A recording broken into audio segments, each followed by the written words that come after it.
Hello everyone and welcome back to Let's Play Drawn to Life. The last part we started off the game and now we're here on the level select screen. The farther we progress into a world, a new level will be added generally to every landmark you see on any given level select screen. But now it's time for our first proper level, Mount Snowy. And this is where the game actually really starts because we're going to have every single mechanic used from here on out more or less. We have our snow shooter which fires out a snowball when we press B. And in case you need to restock ammo for any of our weapons that actually use it, there will be little mounds like this that will give you either 5 or 10 of your given ammo type, because there are several ammo types in the game. The snowball is just fire straight forward. I forget if they have an arc, though. Notable, you might remember towards the end of last part, the mayor said something about collecting the template sheets. I'll get more on that into a moment, though, because we now need to draw our second major thing. Whereas we drew a normal cloud that just acts as a standard platform in that last part, we now need to draw a stormy cloud that acts as a different type of platform. This one is going to move along certain given tracks. The weird thing is, though, there are two distinct types of them. There are those, like the one that was to our right a moment ago, that moves automatically, basically unlike an in-level timer. And then there are some that don't start moving until you step on them, so just because it doesn't look like one isn't in motion doesn't mean it will always be not in motion. And for that one, I basically just decided to do a darker version of the other cloud. Either way, as I was saying, our goal is now in every stage to find 4 pieces of a page. You cannot beat the level without finding all 4 of those. Thus, the true idea of Drawn to Life's level design comes into play. It's not only just getting aid from point A to point B, it's also a minor exploratory platformer where in every level you're going around basically every corner searching for those 4 template pages, as well as the Raposa that are in every level. If you look in the bottom right there, you can see there are 4 little X's for where the actual template pages go. Page template pieces go, rather. There's also that little bar there. Within every stage is 3 Raposa you can rescue, 1 major, 2 minor. That is basically, that we're going to be rescuing them basically how we rescued the mayor towards the end of the last part. I'm not exactly sure what the requirement is when it comes to the Raposa. I know you're at least required to rescue the one in the center, because that's the one that's a major NPC with a unique sprite and everything. However, the ones on the left and right generally are just generic NPCs that have unique names to them. We'll get more into that in a while. However, that's not all every single level has to it. I'll get more into that when we see our first one of what I mean, though. Shadow Goo again. I'm doing it just because I can, but I don't think you're required to do it to beat the game. Also, upon cleaning off this house, we get this section cleared, which means now until I reach a point where I have to cross dual arrow signs, I'm done with glue cleaning. And here's our first NPC to rescue. It's Isaac. And his face is kind of lapping over itself there, huh? You saved me. Thank the creator. I own a shop back in the village. I'll meet you at the exit gate. Now, you might see right there, you can still see the hammer thing over where the cage was. You might remember Mega Man ZX, I mentioned that my DS recording isn't 100%. It's still not. And because of that, we have some weird things with sprites that fade like that. They don't fade all the way, especially when they leave the screen. And here we get a new song.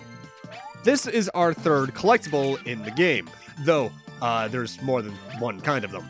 In every stage, there are 3 little balloons like that hidden around that have secrets. They range from new songs you can buy in the shop, new stamps or patterns you can buy in the shop, and the last one is what's called an ability token. Those are probably the most important because they allow you to buy abilities that increase your character's attack arsenal from the shop. Though, I'll get more into those when we get them. All I need to say is this is a game where you really do want to go out your way to get some coins if you see them. You don't need too many. If you're only going for, like, the abilities like I am, you only need 8,000. And here's our first page template. Weird thing. I forget if it's just page templates, or template pages, whatever, or if it's them and the Raposa, but whenever you get one of them, they kill every enemy on screen, or at least within your given vicinity. Things can be a little bit off-screen, essentially. Which is weird, but I don't mind. Anything that makes my life a little easier. Now, something I recall for a fact that I was looking on the cutting room floor while I was recording the gameplay for this is that for some reason, World 1 in particular has a checkpoint flag in its data, which would imply at some point there may have been supposed to be a checkpoint in each one of the sections in the game, but I guess we actually have no way of really knowing, do we?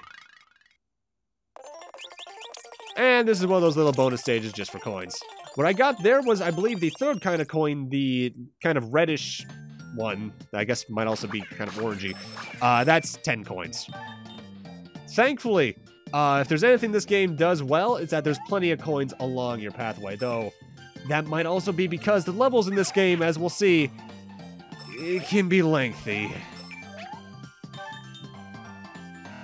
Thankfully, the enemies in this, the first world at least, first level of the first world, rather, are everything we've seen before. We have Bakis that are those little guys that you can just jump on and destroy in one shot. Got Shadow Walkers, and that's about it from the top of my head. Oh, hey, an extra life. Extra lives in this game are fairly plentiful, but I forget exactly what happens if you get a game over. I'm probably going to look that up in a few moments, actually. You don't really need to worry about it, though, as long as you're as used to platformers as I am. Though if you're the target audience for this game, which is technically, like, 6 to 10-year-olds, roughly, you might want to worry about that a little bit more. Now, one thing I really had to say about this game starting off, as well as most of 5th Cell's games, and now that I think about it, this game is really good looking for DS. The sprite quality is fantastic. The marionette obviously doesn't look the best as some of the things you draw, but that's just due to the fact they had to kind of add some joints to make sure you can have it animate well and such. And here's a rare opportunity where they actually allow you to redraw something. I think this is the only time they actually give you the opportunity to, like, have another canvas to redraw something. But I know the reason for that is because you cannot re-access the tutorial level. Thus, this is the only place you can redraw the cloud. Though, realistically, if I had to say something, I really wish I could go back and redraw the first cloud, because the black on it looks awful. That should instead be a kind of dark blue. And hey, the environment's starting to screw up a little bit. And here they're going over something that's kind of useful because it's actually one of the more powerful attacks in the game, a slide. When you're on an incline and you hold down when you're going down it, you'll slide, and I think it does 3 damage outright, which is pretty ridiculous for main game. Though now that I think about it, only the first 2 worlds really have big slopes off the top of my head. Also, this is a little shadow corrupted area. It's more or less an aesthetic change. There's nothing poisonous here. We do get our introduction to the next shadow type enemy, which is a bat. Hard to hit, but they only have 1 hit point, so nothing to really worry about. The main thing with these aesthetic changes here is that due to the way the platforms are arranged, they kind of act like a mini labyrinth. Well, I suppose maze would be more accurate, because labyrinth they're trying to get to a center of. Here we're trying to get from one exit to the other.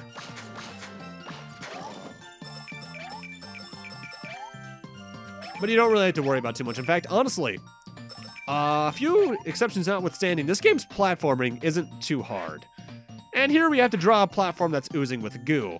Now, this is one of the weirder things you have to draw in the game, because its purpose isn't what it sounds like it should be. It makes it seem like it should just be a slippery platform, but no, this is one of those platforms that you will slide through, like you will fall through it slowly.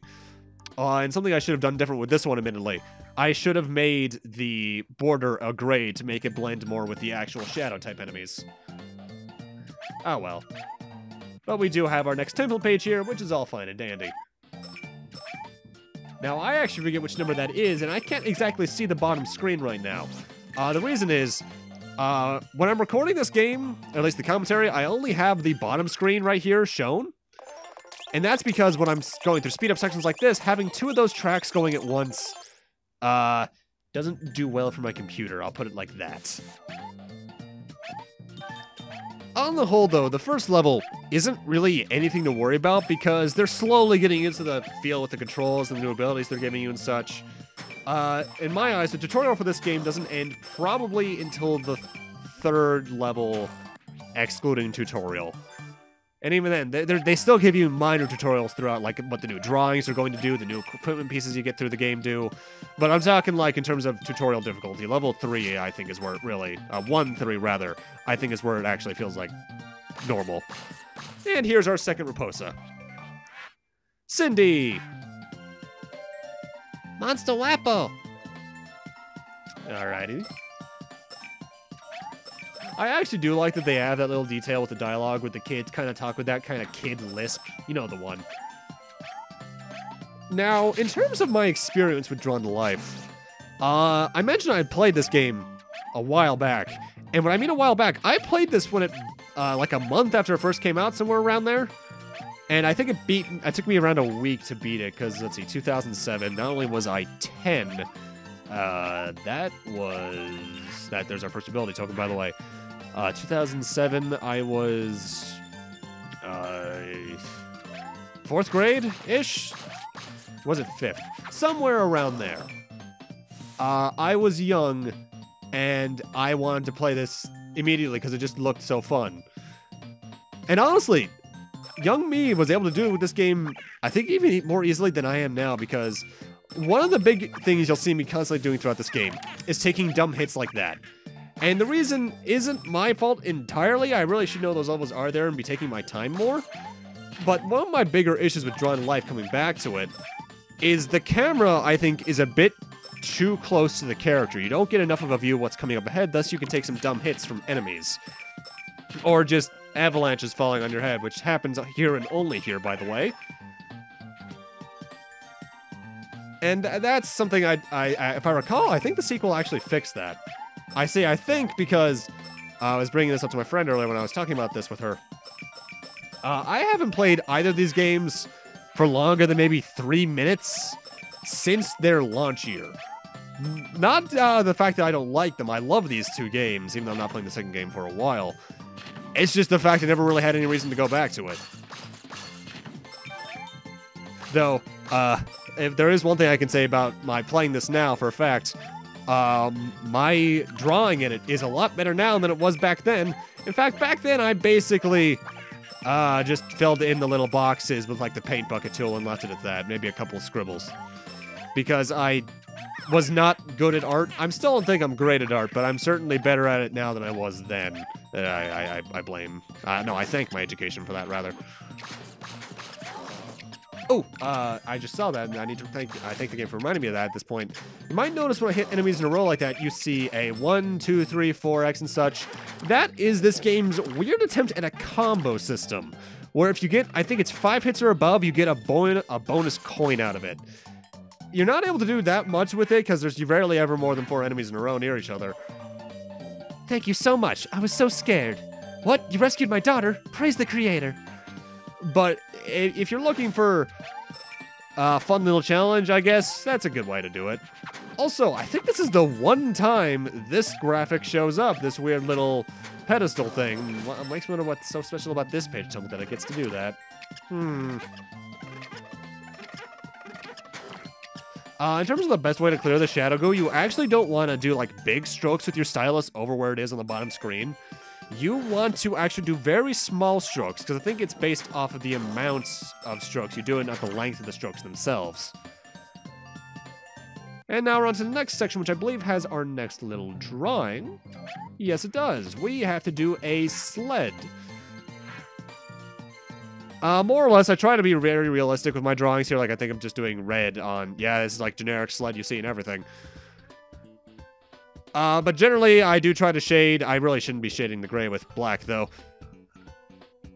And I try to adhere to what I think a light source would be. Generally, my light sources are either in the top left or top right, so you'll be seeing that a lot. But something that I do have to, I think the sequel did better on, it's been a while against I last played the sequel, is that I think you get a bit more of a color choice in the sequel, because 25 colors you could do a lot with, but you can't get everything right. In fact, there's a lot of colors in this game that you yourself can't use. I guess because it would be too hard to program too many colors. There's probably some reason that 5th Cell did. Maybe they wanted to keep it simpler for younger kids. In fact, that's more than likely the reason. Either way, this is a level gate. If you have all 4 page templates, you come here and it closes on them, thus allowing you to leave the level. Again, I do believe you need to at least rescue the major Raposa in order to progress the plot as well. And here's our level clear screen. It's going to tally up the Raposa we've rescued, the secrets we found, and the shadow goo we cleaned, and we'll get some bonus Rapo-Coins for it. If you get 100%, you get 100. And on the bottom screen there, you can see the Raposa we rescued versus the Raposa that are in every level. So you got a minor spoiler there as to how many levels there are in this game. Ah, well. Maui! Cindy! We were so worried. I'm sorry. I wanted to go find Mommy. Well, you should know better than to run off by yourself. Shouldn't that be Dan too? Hey. Isaac, I'm so glad you made it back. It's all thanks to Bartleby. I didn't get very far before I ran into Wilfra. I can't believe Wilfra is still alive after what he did to the Book of Life. What's the deal with that guy anyway? We ran into him on the bridge and he seemed to have control over the darkness. Wilfra, he's the cause of this mess. Oh, it was many years ago. Several years before you were born, in fact. Wilfra was a respected member of this village. Always the center of attention. Wilfra questioned why it was forbidden to design our own creations in the Book of Life.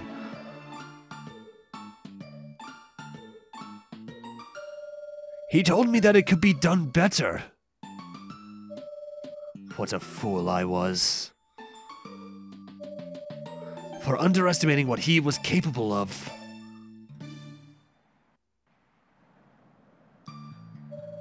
Wilfra snuck into Creation Hall and stole the Book of Life.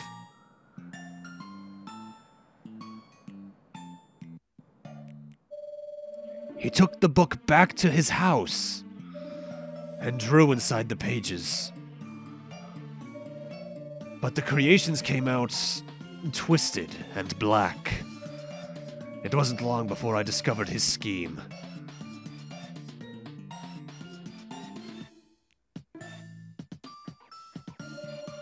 We confronted him.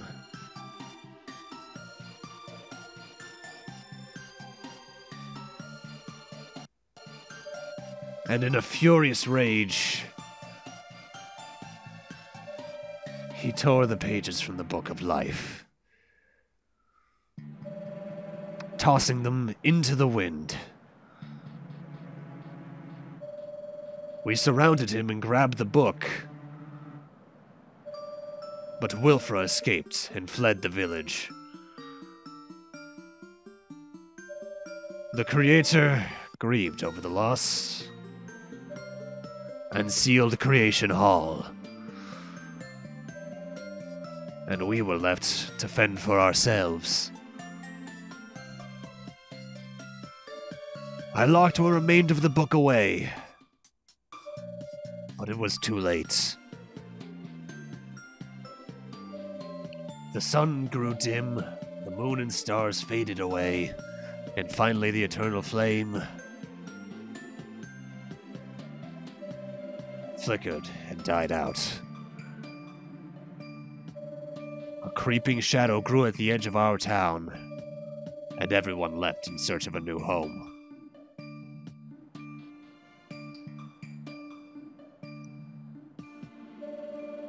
All because of Wilfra.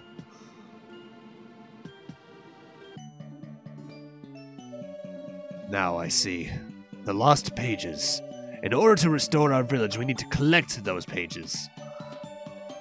I better get going. My shop is covered in darkness. Bartleby, you should visit after the Eternal Flame returns.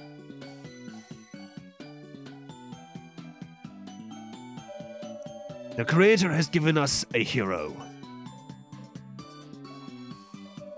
And you, my dear Mari, have given us all hope. We might have a small problem. The pedestal for the Eternal Flame, it vanished. There should be a place for the Eternal Flame page in the Book of Life.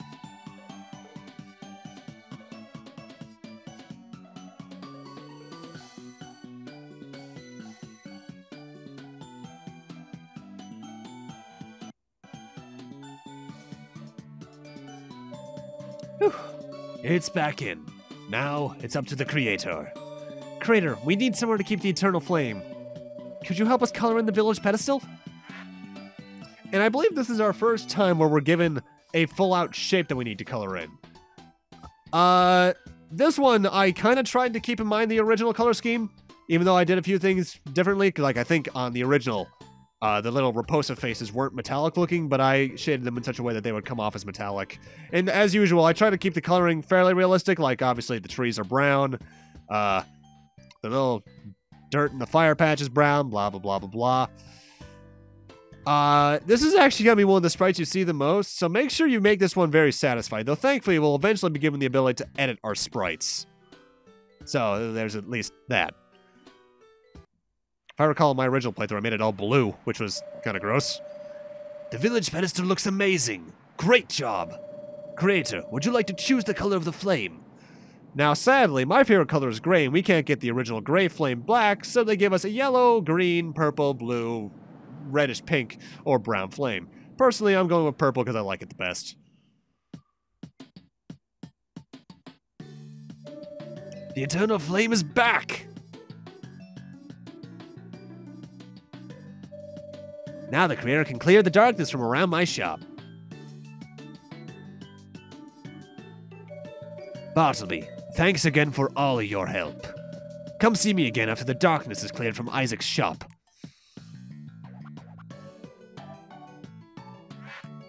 The Eternal Flame has the ability to remove darkness from the village. Tap on the Eternal Flame, so bring out your stylus, and boop. And thus, whenever you need to do this, the area you need to clear, the black clouds, no, this isn't Smash 4, will turn gray, and then you can tap them with your stylus to clear the area from, clear the area's darkness in total, thus revealing part of the village. And this is actually the rare case where we actually get two things for the price of one. More on that in a bit.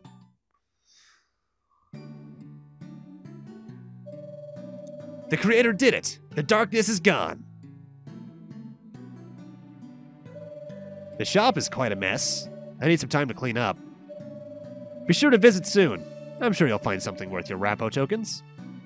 Oh, Rapo tokens, that's not Rapo-Coins. Hi, Bartleby. Could you come over here? Yeah, sure. This is the village wishing well. Joey and I used to throw rocks in it when we were little Rapos. Nothing happened, but once Joey dropped a Rapo-Coin in there, and 5 Rapo-Coins popped out. My dad yelled at us for playing here, but I don't think he would mind if you used it. So now we have this wishing well thing. You get various prices for throwing certain amounts in. If I had 10,000 Rapo-Coins, I would just throw them all in the well. Maybe something fun would happen. Hey, I was looking around Creation Hall while you were in the snowfields. Meet me there. I want to show you what I found. Sure thing. Now, the thing is about the coins is that it's actually a collective total in the wishing well, but I'll go over the rewards you get for what amounts later. For right now, I'm going to need to end this off here. Thank you guys for watching, and in part 3, we'll be meeting Mari up at Creation Hall to see what she has for us, and then we'll likely be heading on to our next stage. Call it a hunch. See you guys then.